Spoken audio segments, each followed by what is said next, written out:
When I'm choosing the watch I want to wear for the day, I take a moment to reflect on the collection in front of me, to appreciate the reasons I have each watch. Deep collectors often pursue specific watches in a manner that reflects a personal journey. And discovering that journey, that path through the watch world, where all things mechanical meet the stories of real people, that is the core of Watches in the Wild. In the final chapter for our road through America, we're focusing on that specific and special love of collecting. We're heading north out of Los Angeles on the PCH, that's the Pacific Coast Highway, to meet up with some fellow watch enthusiasts to have an adventure, talk watches, and of course, enjoy the view. You know, James, this is one of our nation's greatest driving roads ever, the Pacific Coast Highway. I was pretty impressed by it. You may have heard of it. I have, yeah, for sure. And what do you think? As a first-timer PCHer, what do you make? Yeah, I mean, hey, I love the ocean a lot. I love a good drive. Looked like lots of spots to kind of pull off and take a peek, a few photos. It's true. And now we're here. It's a pretty remarkable piece of road. Sometimes roads don't really live up to their reputation. It's true. This one's just kind of like one insane view after another. There's lots of, turnouts. You can come in, take a picture, take a little break. It's something to be proud of, for sure.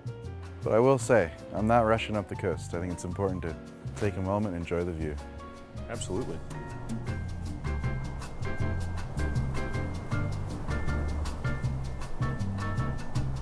Cut. All right, let's go.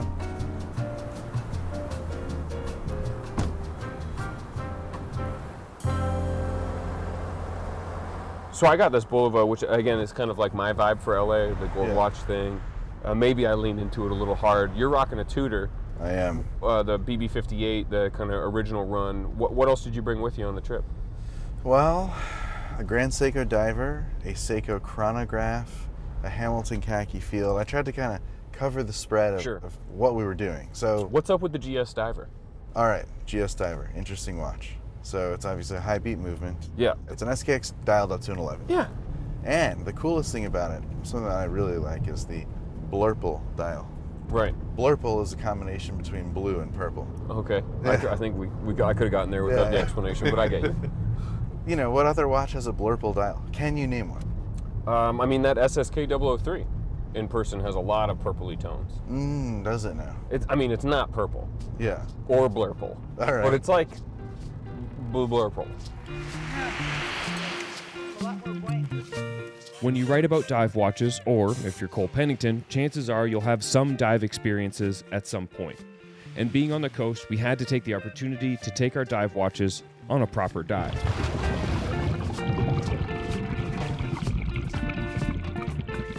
Back in June of 22, we published a profile on Asha Wagner. She's a fire captain, hazardous materials training officer, hazmat specialist, and adventurous watch collector. Needless to say, she's pretty tough on her watches, and her collection shows a direct connection to the realities of her active lifestyle. 35 to 55 feet depth of water. Inside the kelp, it's going to be like you're swimming through the trees, which is a really cool experience. I highly recommend you take a look up and see how the sunlight filters through the kelp. It's one of the awesome parts of California diving.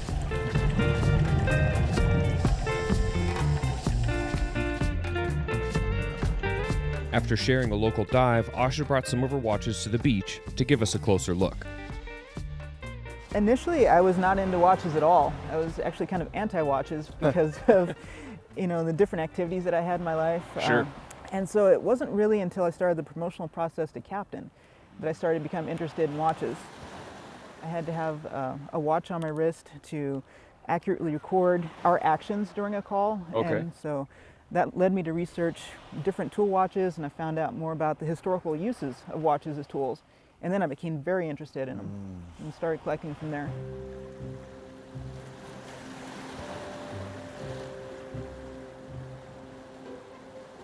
And then today, you're out on a job, you're working. What's on your wrist? What do you like to wear when you're on the clock? More often than not, the two watches that I wear will be my triple-aught design. I have two of them, the Sangen Dark Professional and the Aries Diver 1. In 2011, I was signed up to do the very first World's Toughest Mudder, the 24-hour adventure race. Yeah. And it was in New Jersey in the middle of December. where 20 out of the 40 obstacles were water obstacles. Oof. Yeah. I was getting my gear together and realized that this would be an excellent opportunity for different companies to R&D their stuff, is torture test it. The vast majority of companies politely declined and said, that sounds like fun, but we're good for the time being. Thanks for nothing. Yep. The only one that stepped up to the plate was Triple Design, Wow. which was a San Francisco company. So I love that they're from the Bay Area. And what's the story with the Aries? Aries is also co-branded with Triple Design, and this was founded by a guy who was a police officer who then became an air marshal and then became a CIA operative, and then in retirement decided to follow his passion and become a watchmaker. That's something else, isn't it? Yeah. That's one of the things I've been noticing, like a theme to my collection. I like pieces that have a good story behind them. Sure. And I really like functional quirkiness. Yeah. Yeah, like the ZRC. Yes. I think that's full of functional quirkiness, isn't it? Oh, definitely. And on the Erica strap too. Yeah. So good. It has the crown at 6 o'clock, and if you unscrew the crown, then this little link will prevent you from putting the watch on your wrist. So that way you're not diving with an unscrewed crown. And then another little bit of quirkiness that it has is this slot in the bezel. They call it their Easy Clean system, so that you can wash salt and sand out of there to keep the bezel from sticking afterwards. So that's just you can rinse water directly into that? Yeah, very cool. Yeah. I knew about the rotating link to stop from, but I didn't realize it had the rinsing system. That's good, because that's an actual issue. If you dive pretty frequently in salt water, the bezels just bind right up. Yep. And then you go to time your pizza or whatever, and it's not gonna go correctly. I had been looking at ZRC for a while because they were traditionally, of course, issued to the MN, the French Marine Nationale, but they were also issued to French firefighters. So I like that little bit of history to go with it. Didn't know that, yeah. Can watches be worn over a fire suit? I'd wear it underneath. Yeah, because okay. Chances are the strap would melt. Because our gear is rated for about 400 degrees. It feels like maybe about 150 or so inside for us. Feels like 150. Damn. I don't know what I would take. 50 degrees in this water again, or 150 in the fire suit? You've got some aquadive and some doxa. That's right in the zone for quirky, cool tool stuff. Definitely. Why don't you walk us through the pair of aquadives? All right. So there's actually 3 aquadives. We got 3, a trio. Yeah, the triple entente. Oh, look at this. This was the first aquadive that I picked up. At the time, it was my biggest watch. Until I got this one. And just found out that this case was actually based off of this watch. You could see that visual kinship. I also love co-branded watches because I feel it just further delves into that tool watch aesthetic. Really gives a sense that the watch was meant to go out and be used for some type of activity or adventure. So this one's co-branded with Poseidon, and it's a GMT. Such a good logo too. Yeah. It just suits the watch so nicely, and it suits to the the kind of background of, like you said, like dive watch collaborations like we see with the Aqualung. Yeah, these are killer, and I love the yellow as well. Yeah, it's such a great fun summer watch, and it was my first GMT watch, so it's fun to travel with it too. One of the watches I noticed right away on the table was this, and it kind of smells a little like smoke actually. Yep. So which is kind of crazy. Why is that? That is my William Wood, founded by Johnny Garrett, and his grandfather was a firefighter. And so there's a lot of nice little nods to firefighting within that watch. The strap is made out of decommissioned fire hose. And that's why sometimes it'll smell a little smoky. Yeah, so this was once, involved in fighting fires. Incredible. Very, very cool. Yeah. So when we opened the conversation, you said you were actively anti-watch, but now it's clear you've gone deep down the rabbit hole. Yes. Farther than even someone with a passing interest in watches. Like, this is a real collection with deep meaning. So what has watch collecting done for you on a personal level? Well, I always tell people that I came for the watches and I stayed for the stories. And also it's been my creative outlet lately, just between watch photography and then also knowing that these are historical tools, it inspires me to get out and do more stuff. Yeah, this is an amazing experience. So thank you, Watches, for bringing us together, and thank you, Asha, for taking us out here. Yeah, Anytime. Sharing a little bit of the California watch culture with us. Yeah, thank you guys so much for making the trip out. Appreciate it. After diving into Asha's amazing collection, we hit the road north to Berkeley to connect with somebody who's no stranger to the Hodinkee world, our friend and former Talking Watches guest, Eric Koo. Eric Koo gets to put his hands on some of the rarest and coolest vintage watches in the world, so he knows a thing or two about the best of the best, and his perspective as both an American collector and dealer provides insight on both the history and the current state of American watch collecting. Sadly, though our interview with Eric was great, during a stop along the coast, some enterprising criminals smashed up our truck and stole a bunch of our camera gear, including most of the footage from our chat with Eric. But the show must go on, and our crew, along with Eric, persevered to meet up again so he could give us some insight into his incredible collection and how it reflects on American taste for watches. Welcome back to California. It's been a minute. I heard you guys got the Bay Area welcome last time you were here. Eric's remarkable collection shows a deep connection to both American culture and to his own personal perspective, one that deepens my own appreciation for the wide world of watches. The first watch I'm going to talk to you guys about is the infamous $5.99 deep sea alarm from Goodwill. A gentleman discovered this watch at a Goodwill store in Phoenix, Arizona, and he posted about it in a Facebook watch group, and I contacted the person who bought it, Mr. Norris. A deal was quickly made, and 2 days later he flew out to the Bay Area to deliver the watch to me. Less than 1,000 deep sea alarms were made for the American market, signed only with the name Le Coultre on the dial. They were among the first watches made with alarms for use by divers, making these one of the most desirable vintage pieces ever made by Jaeger Le Coultre. I've kept with me here, just as important as the watch and more important than original box and papers, in my opinion, are the original price tag of $5.99. And I have the original sales invoice as well, which will help refresh my memory as to when this purchase was made. And it was actually purchased at the Goodwill of Central Arizona store on West Thunderbird Road in Phoenix on January 17th, 2015. And it was $5.99 and there was no sales tax charged on the item. To a collector like Eric, it was worth an offer of over $35,000. Zach accepted with the stipulation that, as part of the deal, he would get his dream watch, an Omega Speedmaster Professional. Eric agreed, and the rest is history. So you know watch collectors always love giving nicknames to everything. The next watch that I'm sharing with you guys is an actual original Thunderbird. You can see in Rolex advertising of the time that they talked about it being designed for the Thunderbirds, and the watch bears a Thunderbird logo on the dial. In the 1950s, the U.S. Aerobatic Squadron, known as the Thunderbirds, asked Rolex for support by way of reliable watches. What they received was the Turnograph, a date just with a rotating bezel and a stamp on the dial that not only recognized the service of the Thunderbirds, but also earned these rare watches one of the coolest nicknames in the game. Rolex, in the old days, had basically co-branded a lot of dials with jewelers such as Tiffany. But another thing they did is they always had like a corporate program or some sort of private label program where they were able to sell watches to organizations and put their logos on the dial. You know, that really represents to me like a very kitschy part of American history. And you know, the Thunderbird logo in particular really has that distinctive 1950s, 1960s kind of line drawing look.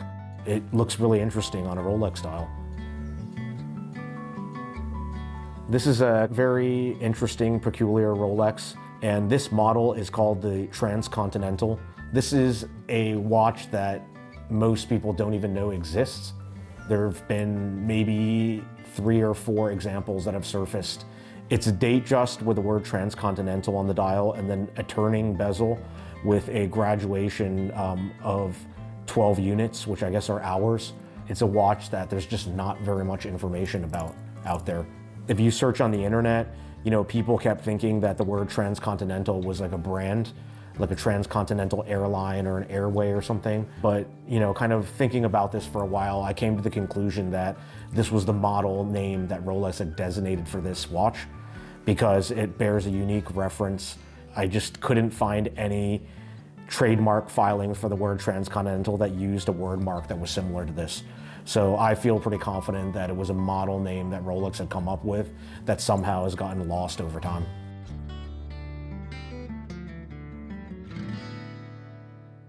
Everybody wants a watch that's like theirs, so to speak. This really is my watch. Recepi, who has become a really dear friend of mine, he's the person behind the brand Acrivia. And I was lucky enough to be able to get a CC01 in rose gold from them. And then I wanted to buy this other model, which is a similar movement, called the AK06. He makes a steel one and a titanium one.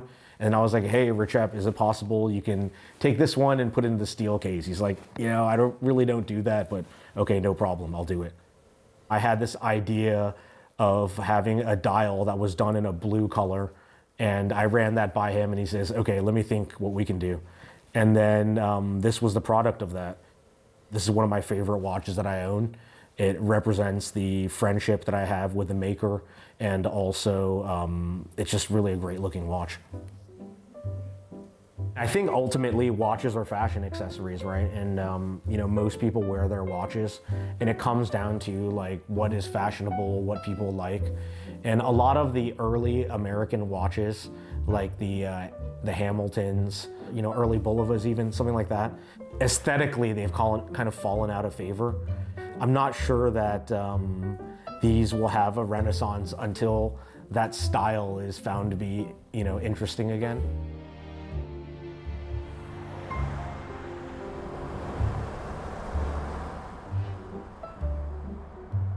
Sometimes our connection to watches is defined by an era of watchmaking. And that's exactly what we find in Corte Madera with the wonderful collection of René Rondeau. René is the foremost expert on Hamilton electric watches, which represent a revolutionary technological leap in American watchmaking. He was there from the beginning and spent a lot of time in the factory in Lancaster. He showed us his workshop, reassembled a Hamilton electric watch, and shared his insight on the impact that Hamilton had for all of American watchmaking. There's definitely a dialogue between the times and the watches, the products, especially when we're talking about the Hamilton electrics. We're talking about the 1950s. It was the atomic era, and people were excited about science and technology. Transistors were new, transistor radios were a big deal. And for a watch to come out that was powered by a battery instead of a mainspring, it was mind-blowing. It was absolutely incredible. And to have them cased in these designs that were quintessential mid-century modern, it's brilliant. It's absolutely brilliant. The Hamilton Electric made a big statement when it debuted in the late 50s, and as innovative as it was, the watches were also quite difficult to repair. The parts inside required an extreme level of care and precision, something René knows well after decades of repairing these movements. This is where I spent every day of my life working 8-10 hours a day for over 25 years. I still dabble every once in a while at it, but kind of losing my mojo. How many Hamilton Electrics have I worked on? Well, actually, it's fairly simple because I have logbooks of all my repair work. Anyway, it's about 13,000. So, yeah, I've done a few. A lot of the time, the things I ran into were problems created by previous watchmakers who didn't know what they were doing. I don't really want to criticize the watchmakers because they were doing the best they could. They didn't really understand these movements. They didn't see them very often. So they would run into a problem and they would address it as if it were a mechanical watch, and they would end up botching it. If you have a mechanical watch and it's running much too fast, you can add weight to the balance to slow it down. If a watch is running fast on a Hamilton Electric, it's contact wear. While I sold the majority of my actual physical watch collection after retirement, I still have an awful lot of material that I accumulated over the years that I've essentially created a scrapbook for. This is a copy of the original memo that John Van Horn, who was the head of the research department in 1952, wrote to suggest looking into making electric watches. That started the research project. I have a couple of prototypes left from the Hamilton Electric series. This is a so-called Model 2. So this dates to 1953 and was one of 23 prototypes that were made for tests. And they quickly found that this one did not work very reliably at all. So It was just one of the intermediary steps in the evolution of the Hamilton Electric. This is another prototype that's encased in plexiglass, and this was a prototype 500 movement that came out of a watch that was used for wear tests. Some of these movements were encased in lucite that were donated to museums.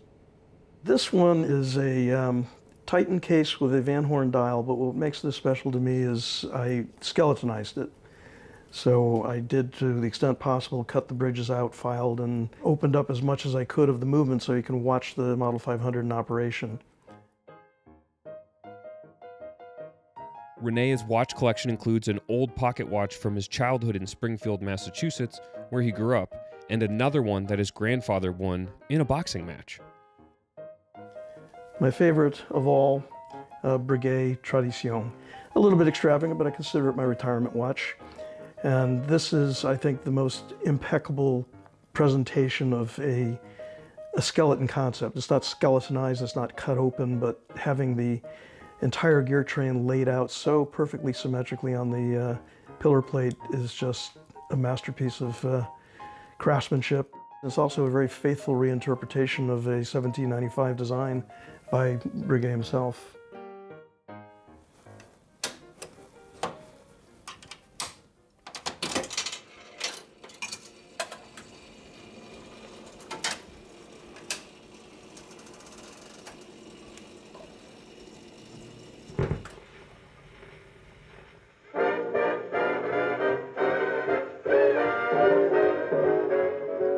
Rene also has a truly epic collection of phonographs, record players, jukeboxes, cameras, and more.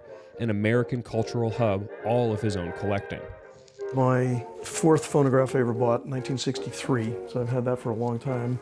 I bought this in 1963 as well. So those are old friends. These three on the bottom shelves are coin-operated machines and sort of proto-jukeboxes from the turn of the century. Only one selection per machine, but it was common for places to have several machines lined up with a different selection in each one, and people would just go down the way and drop their pennies or nickels in to listen to the music.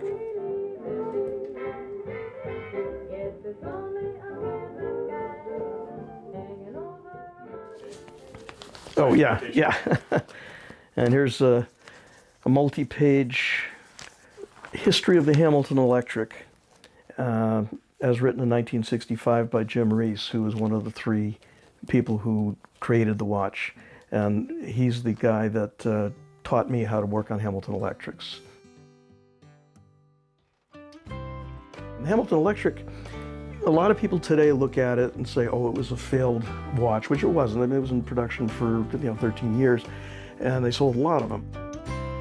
There was an awful lot of very fine craftsmanship that went into making these. Hamilton pioneered asymmetric cases with the Hamilton Ventura, the first electric watch to come on the market in '57, and that fed pretty much all the other watchmaking companies, even in Europe, to come up with designs that were much more unusual and interesting and sometimes bizarre. I mean, think of the Cartier Crash. The Crash, yeah. It's those are all really inspired by what Hamilton did with the Hamilton Electric series.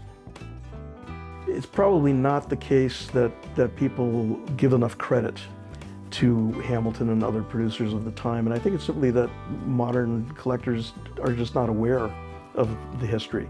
I mean, Hamilton today is a very respected brand. They make extremely good quality watches at very good prices, and they do hark back to their heritage. But by and large, the majority of people today just are not really aware of what the vintage Hamiltons really were.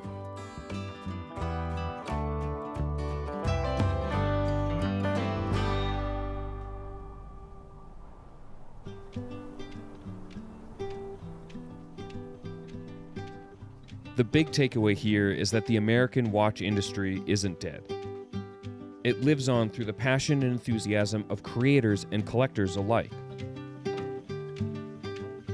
Watch media thrives in America, and the volume of collectors, be it vintage, modern, or even custom, only grows from coast to coast. It's true that America was once a titan of the watch industry, and the United States paved the way for mass production of quality watches. Today, new independent watchmakers thrive by creating their own unique place in the watch market, and it's one that isn't solely reliant on Swiss manufacturing. The road through America has shown us that watch enthusiasm here is just as diverse and cultured as anywhere else in the world. It's a huge country full of differing perspectives, regional tastes, and high levels of specificity. But one thing is for sure, from Los Angeles to New York City, the United States are wild about watches.